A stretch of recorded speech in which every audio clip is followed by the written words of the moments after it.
Hello, I am Ajay Kumar, lecturer in Commerce, Government Degree College, Godavari కని. So మనం ఇప్పుడు ఇంతకుముందు చెప్పినట్టుగా భాగస్తుని ప్రవేశము మరియు భాగస్తుని విరమణ వాటి గురించి చెప్పుకున్నాము. సో ఈరోజు డెత్ ఆఫ్ ఏ పార్ట్నర్ అంటే భాగస్తుని మరణం ఎలా జరుగుతుందంటే సడన్గా జరుగుతుంది. ఎందుకంటే మరణం అనేది చెప్పి రాదు కాబట్టి ఇది ఎప్పుడైనా జరగవచ్చు. So the problems arising on the death of a partner are similar to those arising on retirement. Retirement can be anticipated and planned. Generally, the date of retirement coincides with the date of closing of the firm's books of accounts. In the event of death of a partner, the legal representatives of the deceased partner will be entitled to receive from the firm the amount due on account of the following. So ఎలాగైతే ఒక భాగస్థుడు విరమణ చెందేటప్పుడు ఎలాంటి సమస్యలు వస్తాయో ఈ మరణించినప్పుడు కూడా అలాంటి సమస్యలే ఉంటాయి.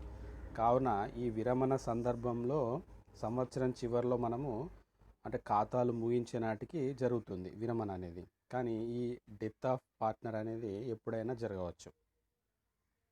కావున ఒకవేళ అంటే మరణము చనిపోయిన వ్యక్తి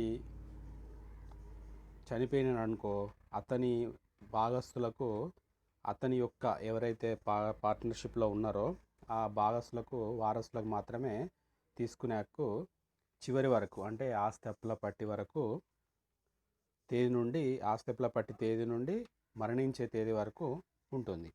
సో కావున ఈ క్రింది అంశాలు మరణించిన భాగస్తులకు వాటిపై గల హక్కు ఉంటుంది.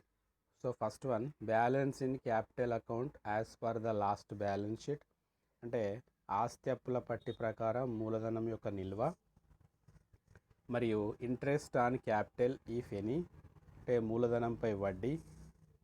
Number 3, share in the goodwill of the firm అంటే సంస్థ గుడ్ విల్లో మరణించిన భాగస్తుని యొక్క వాటా. Number 4, share in the accumulated reserves and undistributed profits అంటే సంచిత లాభాలు మరియు రిజర్వుల్లో వాటా. Number 5, share in revaluation of assets and liabilities అంటే ఆస్తులు మరియు అప్పులు పునర్మూల్యాంకనం చేయడం వల్ల వచ్చిన వారి యొక్క లాభాల్లో వాటా. 6, share in the profit of the firm from the last balance sheet to the date of his death. భాగస్థుడు మరణించే నాటికి సంస్థ ఆర్జించిన లాభంలో వాటా మరియు వాటిపై మరణించిన భాగస్థుని యొక్క వాటి యొక్క హక్కు అంటే వారసులకు హక్కు మొదలగునవి ఇవి భాగస్థుని మరణించే నాటికి ఈ క్రింది హక్కులు అనేటివి వారి యొక్క వారసులకు సంక్రమిస్తాయి. So next, the executors of the deceased partner are entitled to the share of profit earned by the firm from the date of last balance sheet to the death of a partner అంటే మరణించిన భాగస్థులు అయితే ఎవరైతే ఉన్నారో గత ఆస్తి అప్పుల పట్టి తేదీ నుండి మరణించే తేదీ వరకు సంస్థ ఆర్జించిన లాభంలో మరణించిన భాగస్థులకు ఆ నిష్పత్తులను పంచవలనో ఎప్పుడైతే భాగస్వామి ఒప్పందం ప్రారంభిస్తారో వాటిలో ఒప్పందం ప్రకారము జరుగుతుంది. కావున ఆ నిష్పత్తినే లెక్కలో కూడా ఇవ్వడం జరుగుతుంది. So the total amount due to the deceased partner is transferred to is executors account. అదే ఎంట్రీ ఏమొస్తుంది అంటే deceased partner capital account data to executors of deceased partner అంటే మరణించిన భాగస్తుని మూలధనం ఖాతా మరియు మరణించిన భాగస్తుని ఎగ్జిక్యూటర్ల ఖాతా ప్రకారము ఇది చిట్టపద్దు అనేది వస్తుంది. ఎట్లా అంటే మరణించిన భాగస్తునికి చెల్లించవలసిన మొత్తంలో భాగస్తుని వారసులకు చెల్లించవలసిన మొత్తము వెంటనే చెల్లించాలి, లేదా వాయిదాల ప్రకారం మాత్రము చెల్లించవచ్చు. ఈ విధంగా భాగస్తుని మరణం అనేది ఇది ఎప్పుడైనా సంభవించవచ్చును. ఈ సంభవించడంతో పాటు అతని వారసులకు భాగస్తుల యొక్క అన్ని మూలధనంలో కానీ మూలధనంపై కానీ గుడ్విల్లో కానీ వాటా మాత్రము కంపల్సరీ ఉంటుంది. కావున ఈ సెక్షన్ అంటే 1932 భాగస్వామ్య చట్టం ప్రకారము మరణించిన అంటే భాగస్థుని వారసులు భాగస్థుడు మరణించిన తేదీ నుండి తమకు చెల్లించిన తేదీ వరకు ఈ రావాల్సి ఉంటుంది. సో దీని గురించి ఒక ప్రాబ్లం, అంటే డెత్ ఆఫ్ ఏ పార్ట్నర్కి సంబంధించిన ఒక ప్రాబ్లం.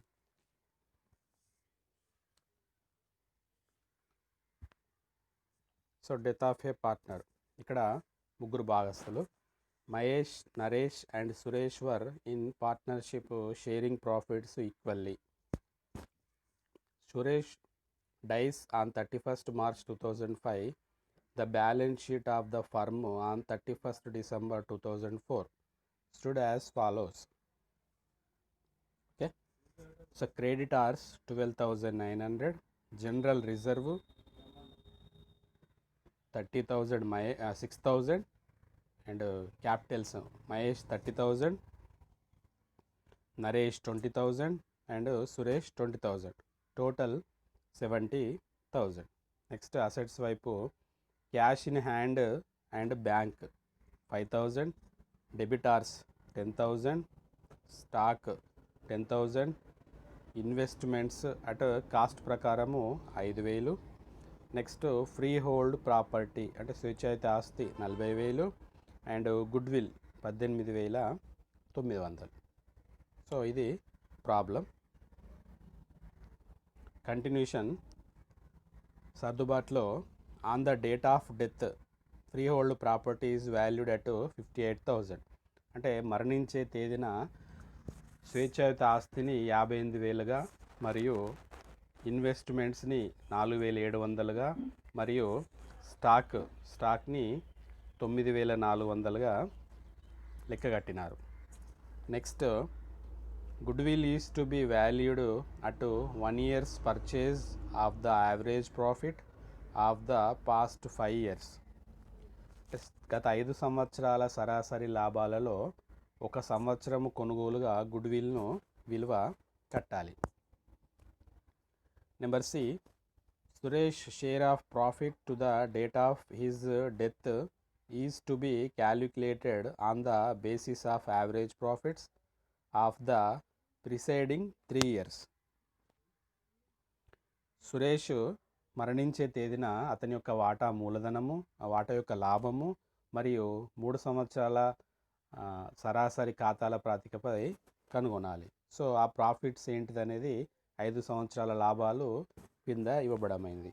2000 11,500, 2001 14,000, 2002 9,000, 2003 8,000, 2004 10,000. సో దీనికి సంబంధించిన చిట్టాపద్దులు మరియు వాటి యొక్క క్యాపిటల్స్ అకౌంట్స్ చూపి బ్యాలెన్స్ షీట్ని తయారు చేయాలి. సో ఎంట్రీస్,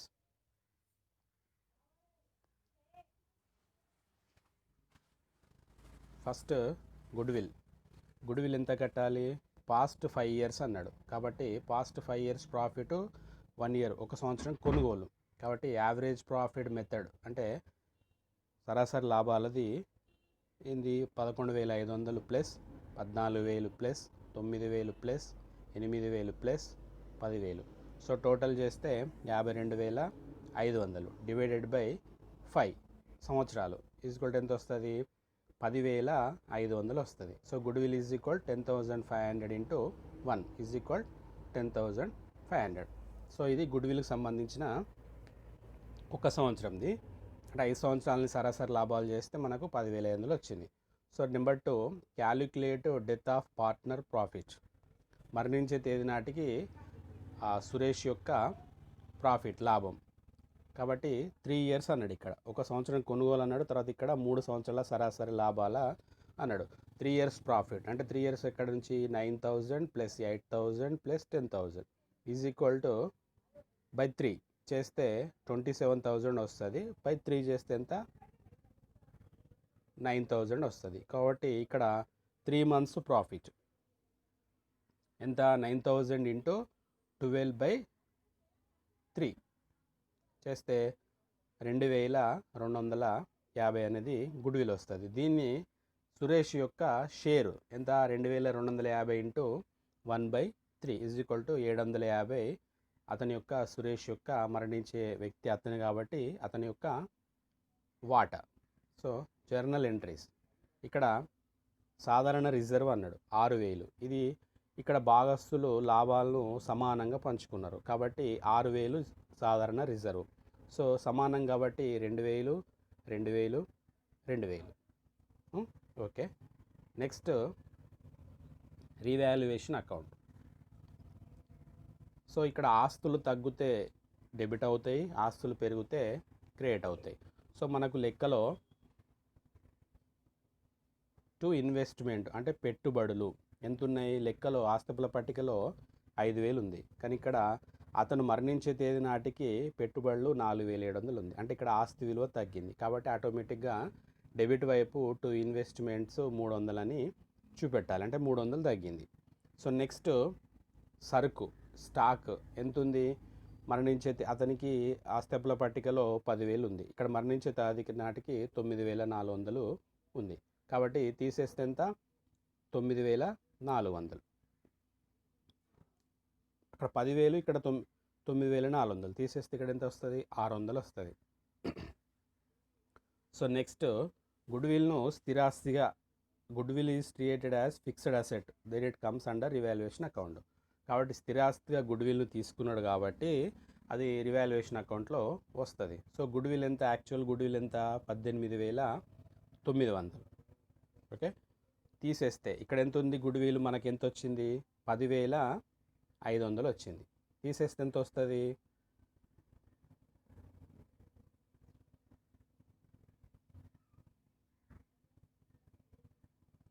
8,400 వస్తుంది. అదే 8,400ని డెబిట్ వైపు చూపెట్టినాం. సో ఇప్పుడు స్వేచ్ఛాయుత ఆస్తి ఎంత ఉంది 40,000 ఉంది. ఇక్కడ ఏమన్నాడు మరణించే తేదీన స్వేచ్ఛాయుత ఆస్తిని 58,000కు పెంచాలి అని చెప్పిండు. కాబట్టి 40,000 అక్కడ 58,000 ఇక్కడ కాబట్టి 18,000 పెరిగింది. కాబట్టి ఆటోమేటిక్గా ఆస్తి పెరిగింది కాబట్టి క్రెడిట్ వైపు 18,000 అని చూపెట్టాలి. సో 18,000 ఇక్కడ 18,000. సో తీసివేస్తే ఎంత వస్తుంది ప్రాఫిట్ 8,700 వస్తుంది. ఈ 8,700ని ముగ్గురు భాగస్తులు ఎవరైతే ఉన్నారో మహేష్, నరేష్, సురేష్ సమానంగా పంచాలి. కాబట్టి ఒక్కొక్కరు భాగస్తులకి 2,900 2,900 2,900. So total 18,000. Next partners capital accounts, భాగస్తుల మూలధన ఖాతాలు. సో క్రెడిట్ వైపు particulars Mahesh, Naresh, Suresh. So by balance ఎంత ఉన్నాయి Mahesh 30,000, Naresh 20,000 and Suresh 20,000. By reserve account ఎంత ఉంది, రిజర్వ్ కాదు రివాల్యుయేషన్ అకౌంట్. రివాల్యుయేషన్ అకౌంట్ ఎంత ఉంది ఇక్కడ ఒక్కొక్కరికి 2,900 2,900 2,900. రిజర్వ్ సమానంగా 6,000 ఉంది, 2,000 2,000 2,000. సో సురేష్ది ఇక్కడ గుడ్ విల్ చేశాం కాబట్టి మరణించే తేదీ నాటికి అతని యొక్క వాటా ఎంత 750. సో 750 ఇక్కడ సురేష్ కాలంలో చూపెట్టాలి. So first calculate the Suresh amounts 20,000 plus 2,900 plus 2,000 plus 750 is equal to 25,600 Suresh. Next మళ్ళీ Naresh 20,000 plus 2,900 plus 2,000 so 24,900. Next 30,000 plus 2,900 plus 2,000 is equal 34,900.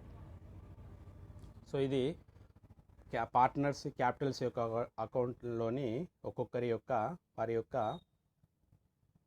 Total.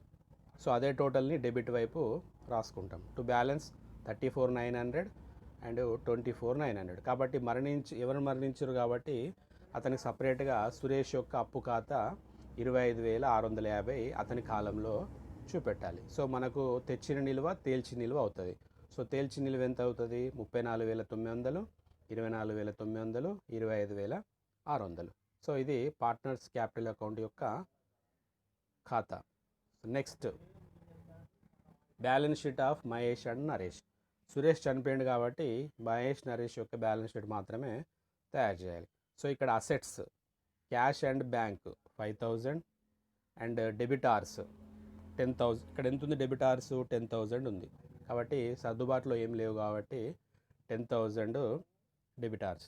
Next stock మనకు ఎంత ఇచ్చిండు? ఆస్తుల పట్టికలో స్టాక్ 10,000 ఇచ్చిండు. ఇక్కడ వర్కింగ్ నోట్స్ స్టాక్ 10,000 మైనస్ 600. ఈ 600 ఇక్కడ చూపెట్టినాం, మనము రివాల్యుయేషన్ అకౌంట్లో చూపెట్టినాం కాబట్టి 10,000 మైనస్ 600 తీసేస్తే ఎంత? 9,400. సో ఆస్తుల పట్టికలో stock is equal 9,400. Next investments పెట్టుబడులు ఎంత ఉన్నవి? 5,000 ఉన్నవి. సో మనం ఇక్కడ ఏం చెప్పినాము? ఇన్వెస్ట్మెంట్స్ 5,000 ఇక్కడ తగ్గినాయి, 300 తగ్గినాయి కాబట్టి 5,000 మైనస్ 300 చూపెడితే ఎంత? 4,700. సో 4,700. ఫ్రీ హోల్డ్ ప్రాపర్టీ అంటే స్వేచ్ఛాయుత ఆస్తి ఎంత ఉంది? స్వేచ్ఛాయుత ఆస్తి ఆస్తుల పట్టికలో 40,000 ఉంది, ఇక్కడ 58,000 అంటే 18,000 పెరిగింది కాబట్టి 40,000 ప్లస్ పెరిగింది ఎంత అమౌంట్? 18,000 కాబట్టి 2 ప్లస్ ఎంత వస్తుంది? 58,000. 58,000. నెక్స్ట్ ప్రాఫిట్ అండ్ లాస్ది 750 కదా, సురేష్ది 750 ఇక్కడ రాసుకున్నాము. నెక్స్ట్ గుడ్ విల్ అక్కడ రివాల్యుయేషన్ అకౌంట్లో చూపెట్టిండు, స్థిరాస్తిగా తీసుకున్నాడు కాబట్టి ఇక్కడ కూడా ఎంత అనేది మొత్తం గుడ్ విల్ 5 సంవత్సరాల సరాసరి లాభాలు కనుక కొడితే 10,500 గుడ్ విల్ వస్తుంది కాబట్టి 10,500 ఇక్కడ. So total 98,350. అట్లాగే లయబిలిటీస్ వైపు క్రెడిటార్స్ దీనికి ఏం లేదు కాబట్టి 12,900. సో మనకు క్యాపిటల్ అకౌంట్స్లో సురేష్ లయబిలిటీ అకౌంట్ చేసినాం కాబట్టి ఎంత వచ్చింది? 25,650 సురేష్కు సంబంధించింది. సురేష్ 25,600 సపరేట్ కాబట్టి మరణించాడు కాబట్టి. నెక్స్ట్ క్యాపిటల్ అకౌంట్స్ మహేష్ ఎంత? 34,900 and Naresh 24,900. So total 98,350 is the answer. దీనికి సంబంధించింది ఆస్తుల పట్టికి సంబంధించిన వర్కింగ్ నోట్స్ ఇక్కడ stock 10,000 minus 600 is equal 9,400. Investments 5,000 minus 300 is equal 4,700. Free hold property 40,000 plus 18,000 is equal 58,000. And good will 18,900 నుంచి 8,400 తీసేసినాం కాబట్టి 10,500. సో ఇక్కడ ఇది రివాల్యుయేషన్ అకౌంట్ 8,400 గుడ్ విల్. దీనికి సంబంధించిన వర్కింగ్ నోట్స్ చివరిలో ఇక్కడ 8,400 తీసేసినాం కాబట్టి 10,500 ఇక్కడ ఉంది. ఈ 10,500 సంబంధించింది ఇక్కడ వర్కింగ్ నోట్స్ ఇక్కడ మొత్తం 52,500ను బై 5 చేస్తే 10,500 వస్తుంది. సో ఇక్కడ entries freehold property data to 18,000 to revaluation account data 18,000 and revaluation account ఎంత వచ్చింది? మనకు 8,700 వచ్చింది కాబట్టి దాన్ని ముగ్గురికి పంచినాం. To Mahesh capital 2,900, to Naresh capital 2,900, to Suresh capital 2,900. So ఇది. నెక్స్ట్ రివాల్యుయేషన్ అకౌంట్ ఎంత? 600, 900, 300 చేస్తే ఎంత వచ్చింది? 900. కాబట్టి to investments and to stock ఆస్తి విలువలు తగ్గినందున. Next Suresh capital account data 25,650 to Suresh liability account 25,650. Next ఇంకో చిట్టబాదు 6వది ప్రాఫిట్ అండ్ లాస్ అడ్జస్ట్మెంట్స్ ఎంత? 750 టు సురేష్ క్యాపిటల్ ఎంత? 750. ఇక్కడ 2,250 ఇంటూ 1/3 ముగ్గురిలో సురేష్ది ఎంత? 750. కాబట్టి అదే చిట్టబద్దు profit and loss account data to 750 to Suresh capital 750. So this is the death of పార్ట్నర్కి సంబంధించిన ప్రాబ్లం.